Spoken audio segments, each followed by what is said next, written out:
E aí, como você está? Eu tenho uma palavra para o seu coração.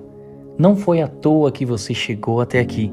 Então fique até o final e ouça o que o Espírito tem para ministrar no seu coração hoje. Amadureça em Cristo. Há duas estações espirituais em nossa vida que chamo de momentos. Em sua carta aos Coríntios, Paulo escreve: quando eu era criança, falava como criança, eu entendia como criança, eu pensava como criança, mas quando me tornei homem, guardei coisas infantis. 1 Coríntios 13:11. Quando você nasce para a família de Deus, experimenta o primeiro momento, que é a sua infância espiritual, durante a qual você cresce em seu relacionamento com Deus, lendo e estudando a sua palavra e falando com Ele em oração. Nesse estágio, você aprende com os seus líderes a andar e viver pela fé. Ao aprender os caminhos de Deus, você se torna mais familiarizado com o que o amor, a paz e a pureza significam no reino de Deus. Logo, você vive seu segundo momento, que é a maturidade espiritual. Você se torna um cristão maduro, que testemunha o amor de Jesus ao levar outros a Cristo. Infelizmente, muitos de nós nunca saímos da infância espiritual, porque ficamos presos ao passado.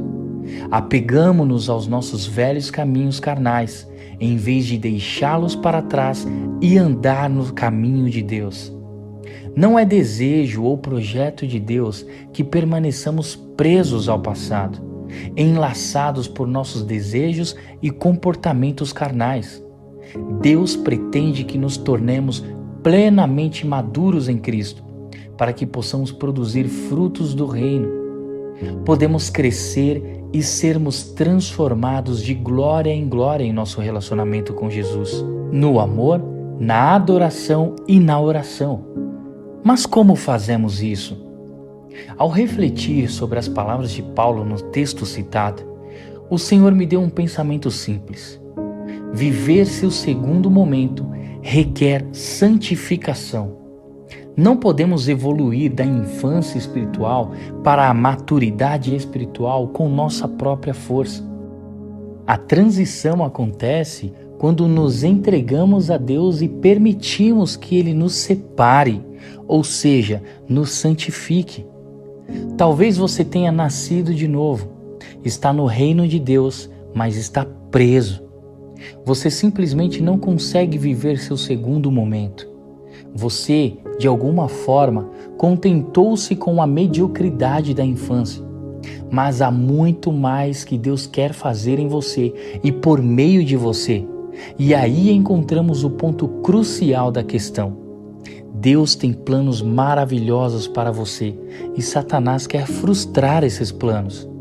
Ele quer nos manter presos no passado, na culpa e na vergonha, que fiquemos repetindo os erros e fracassos do nosso passado em vez de deixá-los na cruz e seguir em frente. Entenda que Satanás não é criativo. Se o diabo continua lembrando você do seu passado, é porque ele não cria nada novo. Deus nunca para de inovar. Ele nos oferece uma nova vida, o que inclui deixar o passado para trás. Jesus morreu para que pudéssemos estar livres do pecado que tenta nos prender, sejam pecados que cometemos hoje ou no passado. Não nos enganemos, uma das maiores estratégias de Satanás é que nos tornemos cegos para a cruz. Quero dizer algo alto e claro, mas agora Ele nos reconciliou pelo corpo físico de Cristo, mediante a morte, para apresentá-los diante dele santos, inculpáveis e livres de qualquer acusação. Isso está em Colossenses 1:22.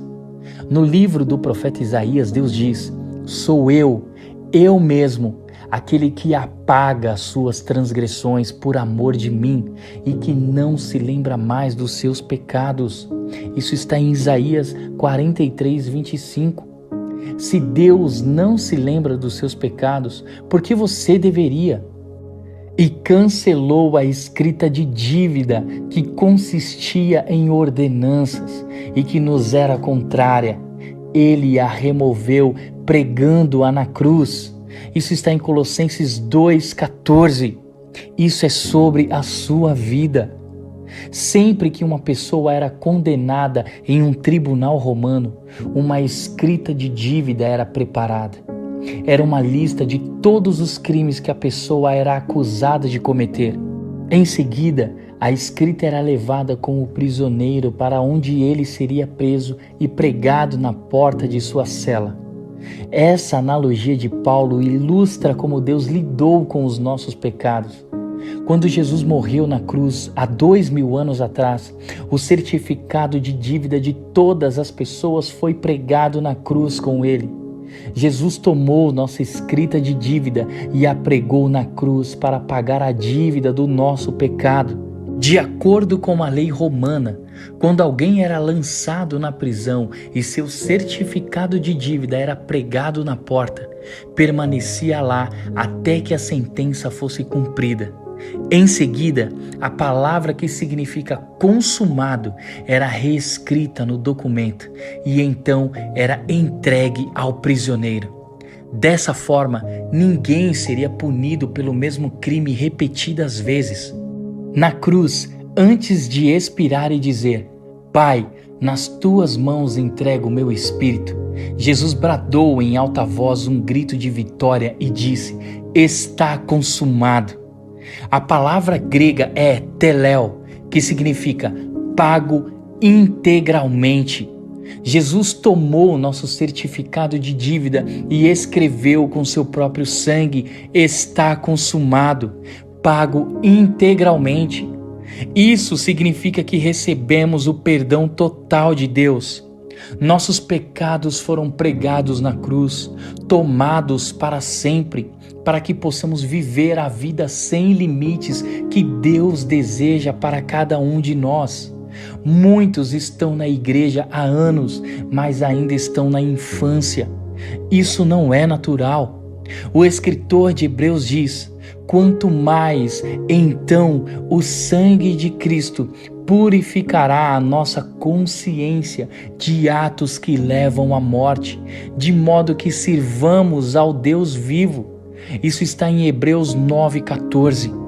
Eu quero dizer para você: deixe o sangue de Jesus Cristo limpar a sua consciência da culpa, para que você possa andar em autoridade e entender quem você é em Cristo. Antes do profeta Samuel nascer, sua mãe orou por um filho, o qual ela prometeu dedicar ao Senhor. Deus respondeu suas orações e deu a ela um filho. Quando Samuel era apenas uma criança, foi morar no templo para aprender a ouvir de Deus e para que Deus ministrasse a ele. Todos os anos, sua mãe voltava ao templo com uma roupa nova para o filho, porque ele estava em fase de crescimento.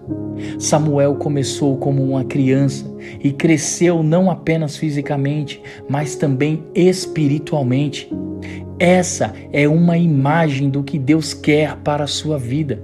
Ele não pretende que você fique no templo para sempre. Seu tempo no templo é a preparação para o seu segundo momento. Mas chega uma fase em que você perde as roupas da infância e precisa começar as roupas de adulto. Deus tem coisas maiores para você, roupas maiores. Ele deixou o seu passado na cruz e você não deve voltar e buscá-lo. Deixe o velho para trás, viva para uma nova vida em Cristo, caminhe em direção a uma vida sem limites. Essa é a palavra que nós temos para o teu coração. Seja cheio do Espírito Santo de Deus e viva algo novo em Jesus Cristo. Deus abençoe e que tudo flua na sua vida. inscreva-se nesse canal e ative as notificações para você não perder nenhum conteúdo. Comente o seu pedido de oração. Nós vamos orar por você. Curta e compartilhe para que mais vidas sejam alcançadas.